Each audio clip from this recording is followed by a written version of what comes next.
A inflação brasileira caiu porque tinha que cair. Depois do maior aperto monetário da história do Plano Real, isso cedo ou tarde refletiria nos preços, refletiria nos índices de preços na economia. Isso me traz a outro ponto relevante em relação à taxa de juros e à inflação e os agregados monetários. É importante a gente identificar e tentar antever de que forma a política monetária vai impactar no crescimento dos agregados, e aí inclui a política monetária, a taxa básica de juros, porque não necessariamente uma taxa básica de juros vai gerar o mesmo aumento de quantidades agregados em momentos distintos. Uma taxa de juros de 12% ou 13% no momento X não significa que vai aumentar sempre na mesma magnitude, na mesma intensidade os agregados monetários.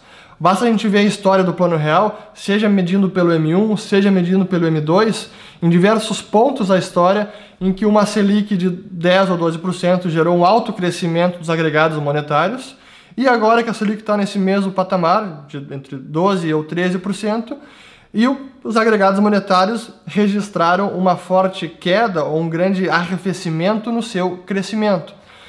Então, apenas olhar a taxa de juros não é possível identificar, ou não é possível prever de que forma os agregados monetários vão se comportar. Porque outros fatores influenciam na oferta monetária. Não é apenas a taxa de juros, mas também a confiança na economia, a postura e agressividade dos bancos, a política creditícia do governo com os bancos públicos, o endividamento dos agentes. Tudo isso tem influência e pode gerar maior ou menor crescimento dos agregados monetários, maior ou menor crescimento da oferta de moeda, maior expansão monetária. É preciso analisar todos esses fatores e não apenas uma taxa de juros. E não coincidentemente, quando a gente olha a evolução do crédito bancário no Brasil, o crédito que é a contrapartida da criação de moeda, a gente verifica a grande queda que houve nos últimos anos. Então chegou ao final de 2016 com um crescimento no estoque total de crédito negativo. E outro ponto também, é necessário entender de que forma a expansão monetária está entrando na economia, ou de que forma a criação de moeda está entrando na economia.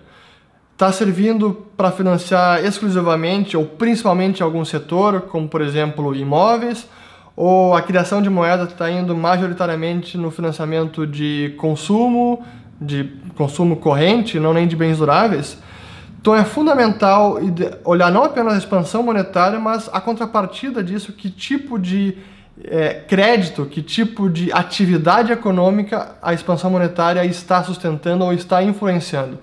Porque uma expansão monetária, e isso a gente pode olhar também novamente a história do Brasil pelos agregados e com os índices de preço, um dado crescimento da oferta monetária não significa que vai impactar sempre da mesma maneira os índices de preço ao consumidor. Pode ser que num dado instante 15% de expansão monetária pelo M1 ou pelo M2 vai impactar mais os preços dos imóveis e das ações e não tanto os índices de preços ao consumidor, não tanto os bens e serviços consumidos pelas famílias. Então, é importante analisar as duas coisas, a criação de moeda por um lado, os agregados monetários, são os passivos bancários, e por outro também a contrapartida do lado do ativo, o que está sendo financiado por essa expansão de moeda. Então as duas coisas são importantes de serem analisadas. Política fiscal é fundamental, sem dúvida alguma, mas déficits fiscais, déficits do orçamento do governo per se, não causam uma elevação nos índices de preços. Sim, vai causar uma elevação se esse déficit está sendo financiado por meio da impressão de moeda do Banco Central, ou por meio de um processo inflacionário de criação de moeda em conjunto com o sistema bancário, para financiar a dívida do governo. Então, sim, um déficit e a política fiscal pode causar uma expansão monetária, mas a política fiscal per se não é causa da depreciação da moeda. Apenas se a política fiscal influenciar e acabar expandindo a oferta de moeda para financiar gasto governamental. Então isso nos leva ao ponto de que a política fiscal apenas é problema em termos de inflação de preços porque há um banco central, porque o governo é o dono da moeda, porque há esse monopólio de emissão de papel moeda, o monopólio de criação de moeda pelo Banco Central e pelo sistema bancário, principalmente pelo Banco Central, é que a política fiscal acaba intervindo nos índices de preços e na saúde da moeda de um país.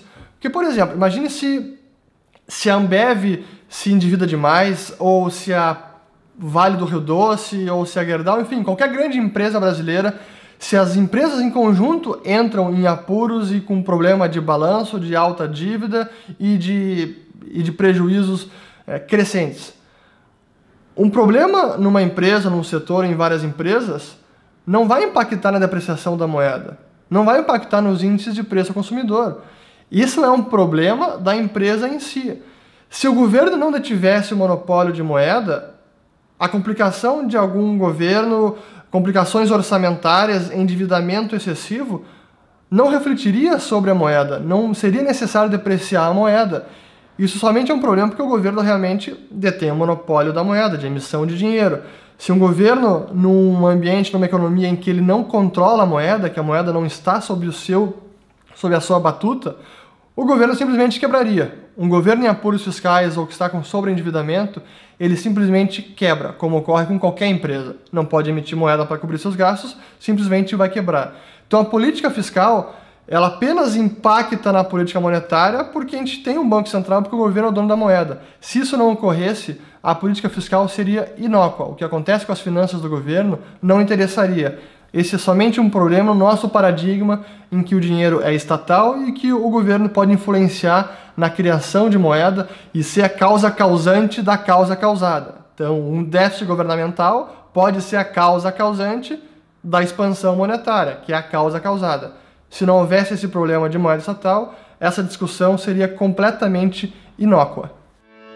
No próximo vídeo vamos falar então do porquê dos altos juros no Brasil e qual é a relação entre a taxa de juros e o crescimento ou a expansão monetária numa economia.